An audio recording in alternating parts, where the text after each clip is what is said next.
Hi, this is Cesar Capacli, and you're listening to Tale of the Manticore. The following podcast is intended for a mature audience. Listener discretion is advised.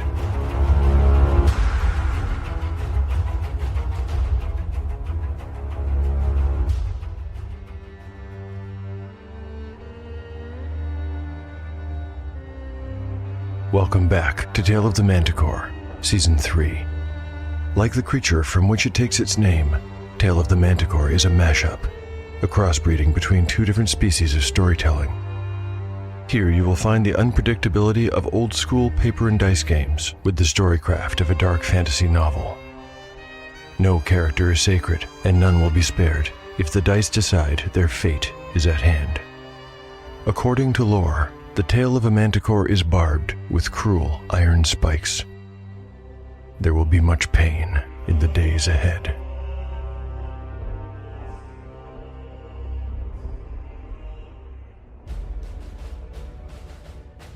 Last time on Tale of the Manticore. Chapter 16 opens with the party members speculating on the source of some smoke spotted about a quarter of a mile away. They investigate and find more ruined buildings. Of them all, only one is intact, and even beyond the smoke, there are signs that it is occupied. The companions watch in hiding to no avail. Eventually, Tentir cannot wait any longer and suggests they knock on the door. The occupant, who responds to the PCs with threats at first, turns out to be friendly, and when the door opens, we meet Dalen Fairwind. He's a cleric of Sidal, and through their meeting and subsequent conversation, we learn that he is here both to escape persecution in Camertine and as a sort of pilgrimage. He wants to lift what he calls the Curse of Murok. Murok was one of the original kings of the Camor people, the same king that would later leave these parts and found the kingdom of Camertine to the west. Fairwind shares the story behind Murok's curse. It's a tragic tale of infidelity, regicide, infanticide, and sacrilege. In it, the king returns from a hunt to find that his wife has given birth to a bastard. To protect it, and herself, against her husband's inevitable wrath, she has pledged her own life, and that of her baby, to the service of Sidal. By Camor law, none may harm a cleric of the sun deity, not even the king. What the queen does not expect is for Murok to cast this law aside, and for this, she pays with the life of her newborn child, and her own.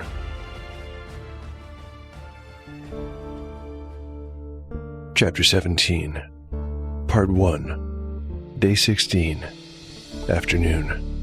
Mythic event meaning: assist the innocent. Party status: Achillea, 7 out of 7 hit points.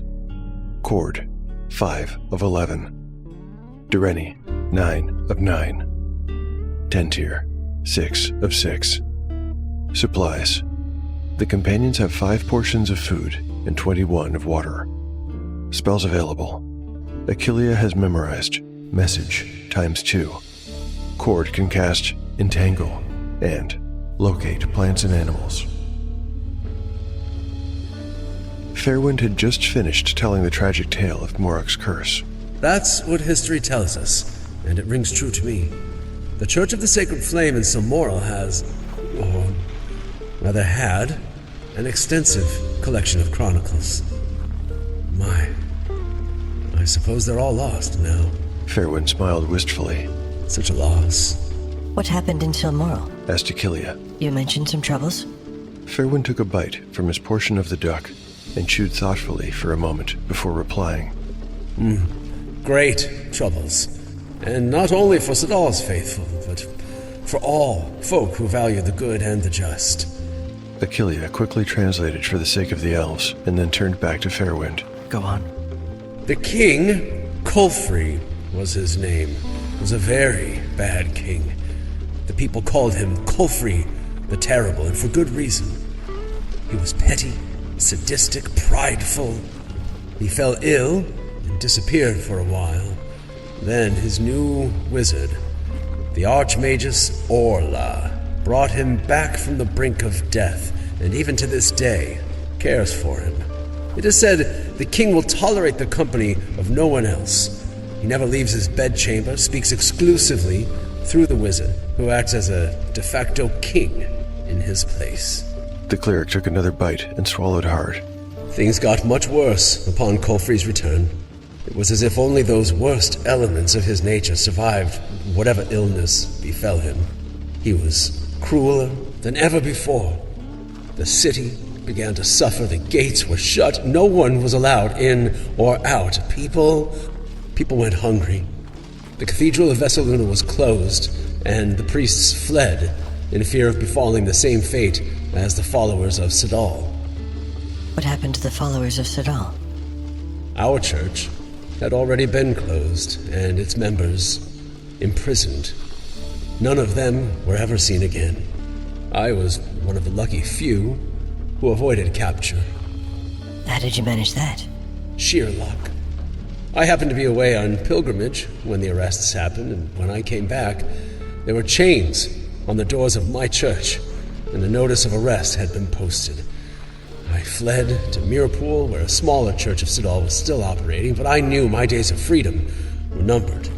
Kolfri's wizard would soon deploy priest hunters in an effort to stamp out all religion in Silmoral.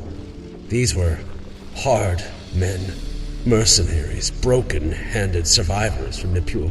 It was only a matter of time before they cast their net wider and started searching in the smaller towns. Mirapool would have been next. Fairwind talked at some length then about his religious persecution, pausing every so often to allow Achillea to translate. She relayed the information as best she could, though she did not know most of the places he named and could only follow him generally. And so, eventually, we decided to leave Silmoral altogether. At first, we considered Zacia, but that kingdom is not friendly to the followers of Sidal. Camaranth would have been a better choice, but to get there, one must pass through Westmire. Very dangerous. So in the end, we decided to come here, to the place of our origins, and try to lift the curse if we were able, or else die in the attempt. You said we. Did you not come here alone? No. Replied Fairwind. No, I did not come alone. He looked down and studied the floor. Achillea did not pursue the question. I'm sorry. It must be hard to lose your home. A lump rose in her throat as she spoke the words and thought of her Vapi. Tentu broke the tense silence. What did he say? He asked in a whisper. Achillea told him as much as she had understood. Ask him about the orcs. If they've come this far north, he would have seen them. The young half-elf relayed the question, and Fairwind looked up blankly.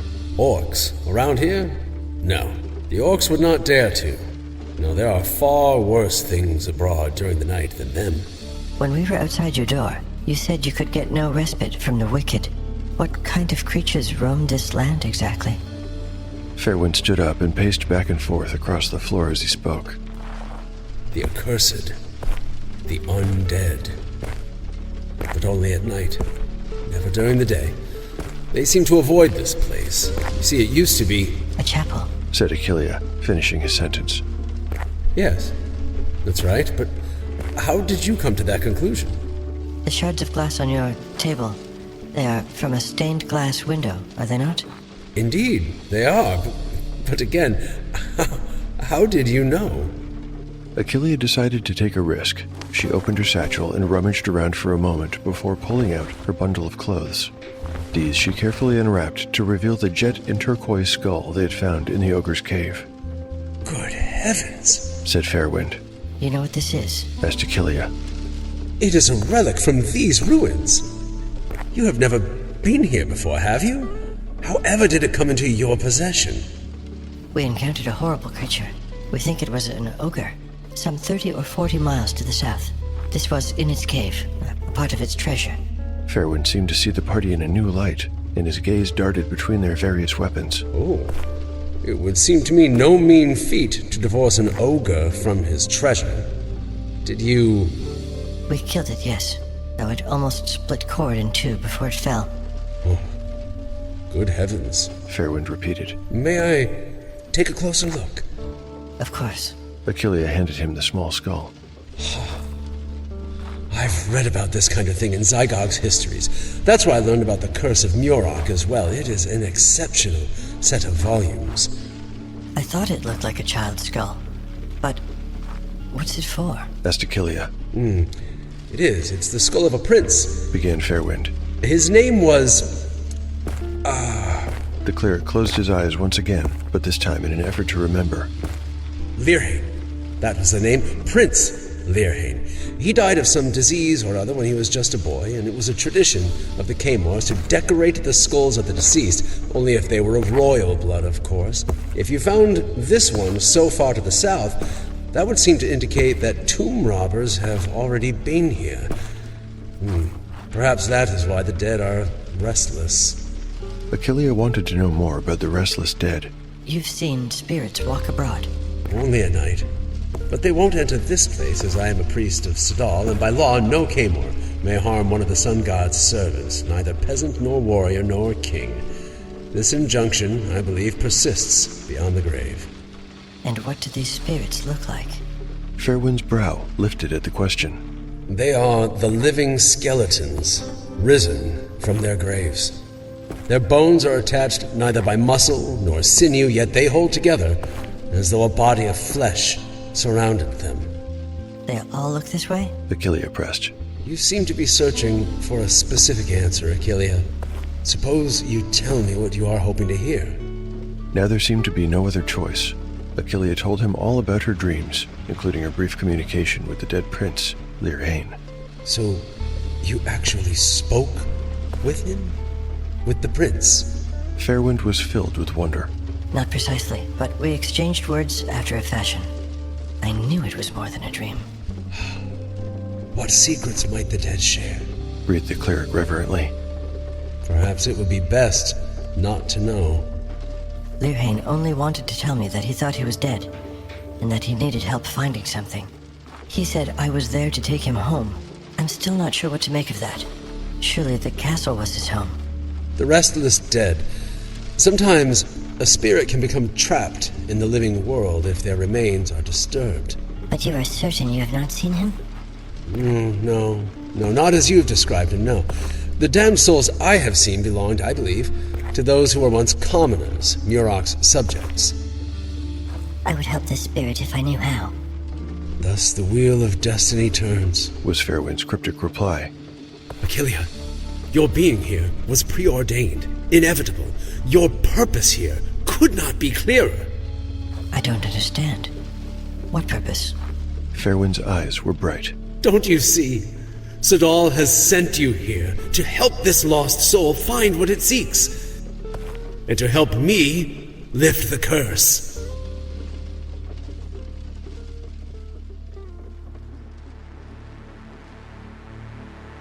When I rolled up my current mythic event meaning, Assist the Innocent, it felt like the story was trying to communicate with me through a veil, not unlike Prince Learhain trying to speak with Achillea.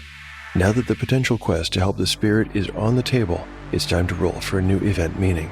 Using the percentile, I've got 67, open, and 61, success. Open success. Open successfully, maybe? I'm not quite sure what this means, but that's not a problem. I'll just keep it in the bank until I can put it to use. Since I have my dice bag open, I'm thinking I should go ahead and roll up Fairwind's stats. I don't know if he's going to become a PC, but I do see his interests aligning with those of the companions, at least for the short term. With that in mind, I'll use my 3d6 down the line, re-rolling 5s and under method. Here we go. For strength. 11. Intelligence. A 13. Interesting. Wisdom. Only 11. Well, that does make sense after a fashion. Dexterity. An 8. Constitution. What? Oh my goodness, that is a 17. Charisma. 15. These are exceptional stats. The intelligence roll awards Fairwind an extra language. We know it isn't Elvish, so which is it? There's a list of potential languages on page 13 of the BX rules, but it includes things like Minotaur and Medusa, and it's not going to work for me. I think I'll twist the rules a bit and replace the additional language with an extensive knowledge of history. Fairwind will have a deep understanding of the ancient Caymors. In future, where applicable, I'll roll against his intelligence score if tough questions arise on that subject to see if he might know the answer. His dex score gives him a -1 penalty to missile weapons. Funny that, considering he complained of his bad aim with the sling earlier, and a -1 penalty to his armor class. However, his impressive constitution score of 17 means he gets +2 hit points, making 8 in total since he's a first-level cleric. The high charisma score seems a little out of step with the way I've described him, but it's not hard to imagine that, even if he's a little socially awkward, Fairwind has an inner strength that comes from his absolute conviction in his faith. It shows in the way he carries himself and the way his eyes shine when he talks about Sidal. A quick reminder that in BX, clerics do not get spells until 2nd level. Fairwind is going to have to earn that, but I will give him a leg up and put him halfway to level 2. He's been through a lot already, after all, so this feels appropriate. If he's still around on episode 21, Fairwind will advance to level 2. Alright, let's take a quick break. When we return, we'll see if Achillea and her party are willing to help their new friend.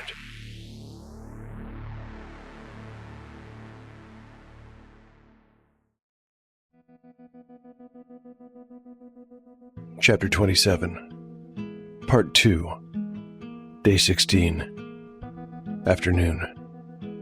Mythic event meaning: Open success. Party status. The party's status is unchanged. Achillea spent some time conferring with Dureni and Tentir in Elvish. She wanted to know if they would support her if she chose to help the spirit of Lyrhain. They promised to stand behind her no matter what. Cord, for his part, agreed that it was the right thing to do. Finally, she turned back to Fairwind. We'll offer whatever help we can, She said, taking the decorated skull back when the cleric offered it. to help the spirit find peace. Perhaps that will lift the curse. I hope so. Replied Fairwind. But even if not, to do good is to do Sidal's will, and I am sure we will have his blessing for our efforts. Now, in your dream, you mentioned a pair of thrones and a dais. You've seen them? Asked Achillea, excited. No, I haven't, but I know where the castle once stood, and that would seem like a good place to look, yes? Fairwind walked to the back of the room and plucked the silver medallion from its spot on the wall. When he slipped it around his neck, Achillea saw that it bore a symbol of the sun. Let's go. Now? You have another time in mind? Yes, now, come! Better to walk while Sidal's light still shines, I should think. Fairwind made for the door and Achillea followed. She told the others that they were all going to investigate the site of the old castle. Tentir, remembering, pointed out that they had seen a large ruin nearby, though he thought there wasn't enough stonework for it to have been such a large building. Achillea just shrugged and shouldered her bag. Perhaps part of the castle was made of wood. She said to him in Elvish, and then in the common tongue said, Lead on, Fairwind. Apart from the medallion around his neck and his cudgel, the cleric took nothing with him. He removed the bar from the door and opened it. Then looked back and gave Achillea a reassuring smile. Even though she had only known him for an hour, it seemed to her that the man was standing taller than before. Come, He said, and stepped through the doorway. Outside, everything was as it had been before. To the left were the tree stump and the wood axe, with its blade half buried in it. Beside that was an old bucket now full of rainwater. Straight ahead was a rubble-strewn stretch of sward, choked by crabgrass and weeds. Everywhere they looked, the vegetation was dead, or stunted, or twisted. Fairwind seemed to read their thoughts. the curse has blighted the land. He cleared his throat. This way. As Achillea, then Cord, then Dureni followed, Tentir shut the door to the chapel, and then fell in behind them.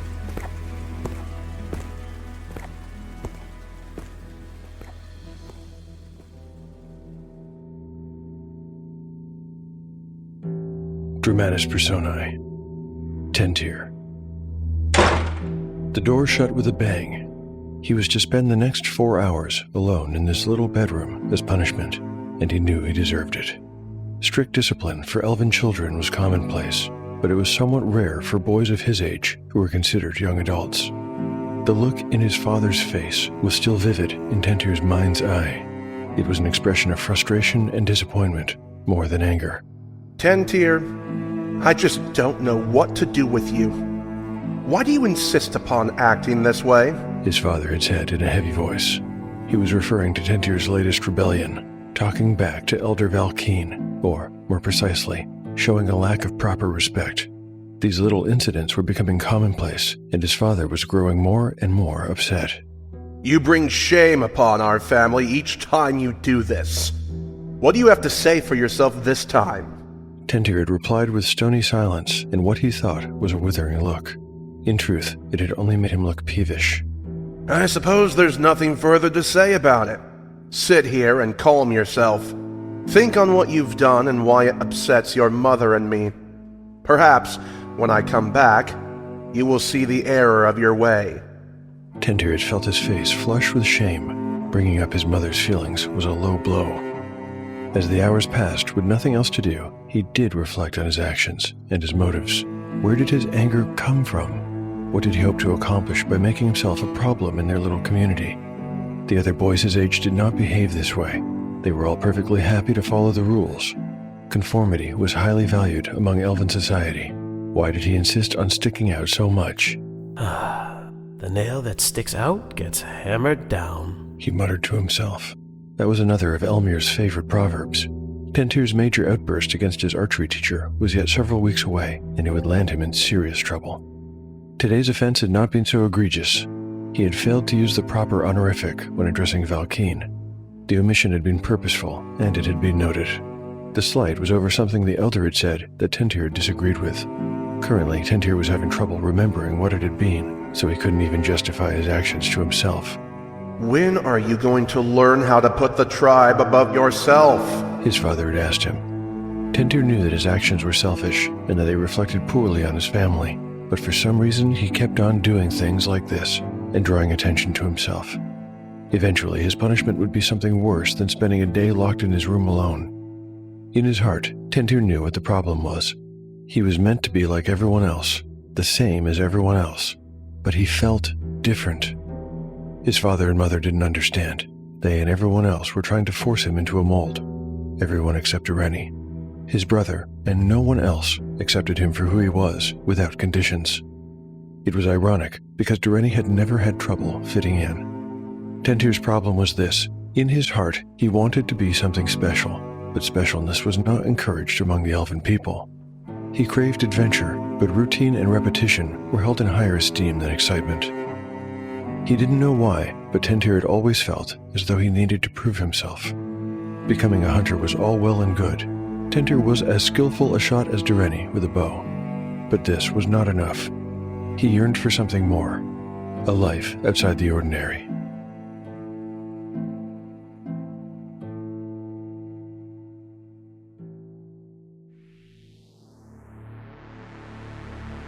Elmir is not the only one who can sling a proverb or two. You know that saying, be careful what you wish for because you just might get it? Well, I'd say that Tentir is getting more adventure than he initially bargained for, and it's only just beginning. This is the part where I get to announce that our young elf has achieved level 2. He'll get new hit points and a chance for stat increases. Ready?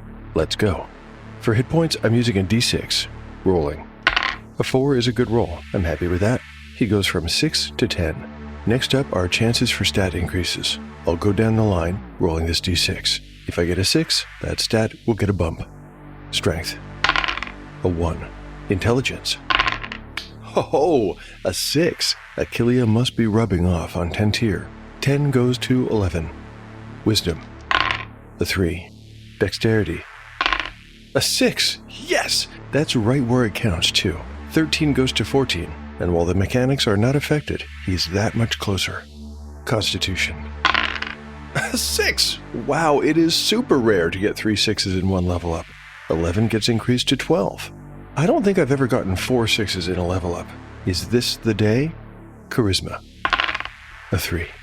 Well, I am happy, really happy with that level up. It doesn't matter that none of the stat increases came with new bonuses. Tentir was still extremely fortunate with his dice rolls. Well done and well deserved. Let's hope this good luck will continue as we return to the narrative.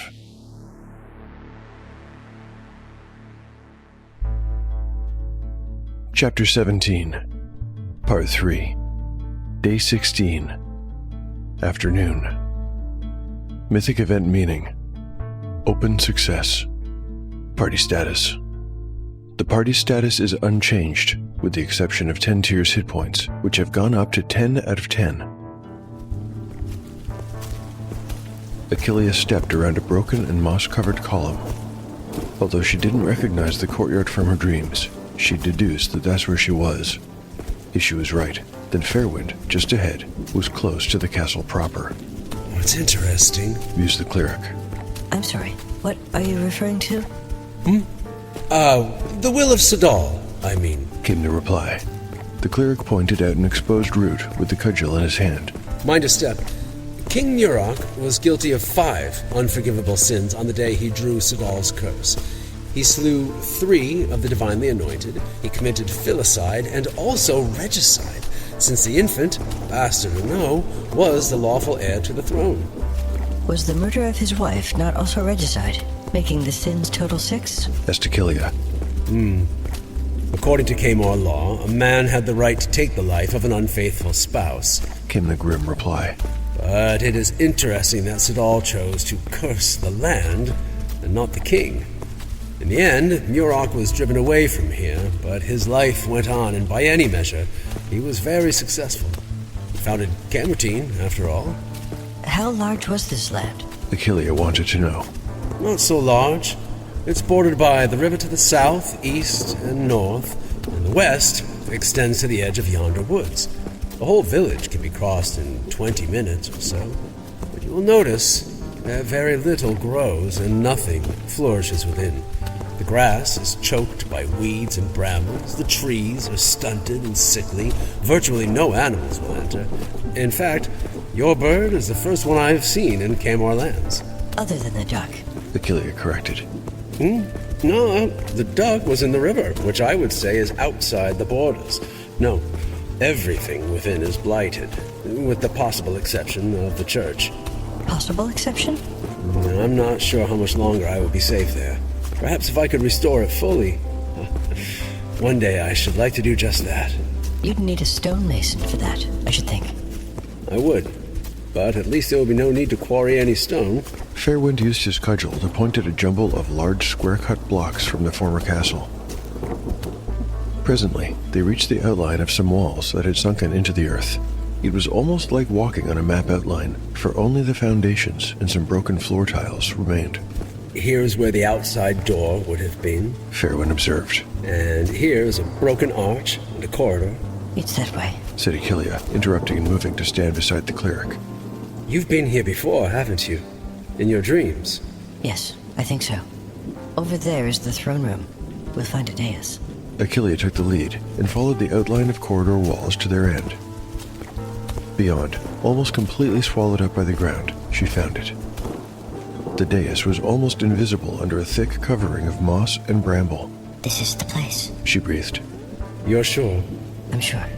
I would have expected to see a throne. Fairwind said. There were 2, but they were made of wood. Achillea replied distractedly. She was kneeling down in front of the dais, looking for something. Ah, here it is. Clearing away some spiky vegetation revealed a floor tile. There was a hairline crack down the middle, but it did not obscure the sun sign etching. A sign from God, declared the cleric. The spirit in my dream, he was searching for something here. Fairwind was regarding the symbol on the tile, as though trying to remember something. For the Kamors, He began. a throne room was not a place of worship. Odok's histories teach that the chapel is the only place that would... What did you just say? Asked Achillea, her voice trembling. Cord, Durrani, and Tantir had caught the name too, and were staring at the cleric. I mean that symbols of the deity were confined to the chapel, so this symbol might indicate... Before that, Achillea didn't care if she were being rude. you said a name. Odok? Achillea had only ever seen the name written. She had assumed it was pronounced Odok, but perhaps she'd been wrong about that. Who is Odok? Odok Zygog. Odok Zygog is the most famous historian in Marith. He wrote volumes. Achillea slipped the sketchbook from her satchel and opened it to the last page. She showed it to Fairwind. Is this the same person? Even without the name, Fairwind said. I would know that handwriting anywhere. Thanks very much for listening to Tale of the Manticore. If you're enjoying the show and would like to help to support it, there are lots of ways to do so. You can recommend the show online or to friends. You can like and repost episode announcements on social media. You can pick up one of my offerings on DriveThruRPG. You can purchase a Tale of the Manticore t-shirt at www.beararts.store. And finally, you can rate or review the show on your podcatcher of choice. I am very grateful for all of your support. This episode was a longish one, but I'd still like to share a quick review. This one was left by David Rollins on the Podbean app. David writes, Season 3 is off to a great start. I'm excited to see where this one goes and if we'll get a definitive answer to the question left hanging at the end of Season 2. Now, I met and gamed with Dave at ClearCon, a convention that takes place in the fall here in Ontario, Canada. Thanks very much for the review, David. You're a lovely guy. I'm looking forward to the next time we're rolling dice at the table together. The date for ClearCon 3 is already set. See you there. Oh, and as for those definitive answers for Season 2 you're looking for, the clues are all there, though I admit they are a little hard to find. That said, I think there will be a bit more clarity as the lore unfurls in Season 3. Thanks are also due to my amazing cast. Playing Tentir is the wonderful Kevin Berenger. Tentir's father, and of course Durrani's father too, is played by Nathan Helm, author of the novel Kingdom Society, The Black Hood. The character of Fairwind was created by David Cooper and voiced once again to perfection. Thanks Kevin, Nathan, and David for bringing this tale to life. Here's a fun fact. I usually send a pronunciation guide of 4 or 5 words along with scripts when I send them out to my actors. But poor David Cooper, his script for this episode had 14. Sorry I did that to you, David. You're a very good sport. For those curious to learn a bit more about Tale of the Manticore, I keep a blog where I post all kinds of show and RPG-related stuff, like art, maps, tables, crafts, and show notes. You can find it at taleofthemanticore.blogspot.com. To get in touch with me, I'm at ManticoreTale on X, Tale of the Manticore Podcast on Instagram, or taleofthemanticore@gmail.com. I'd love to hear from you.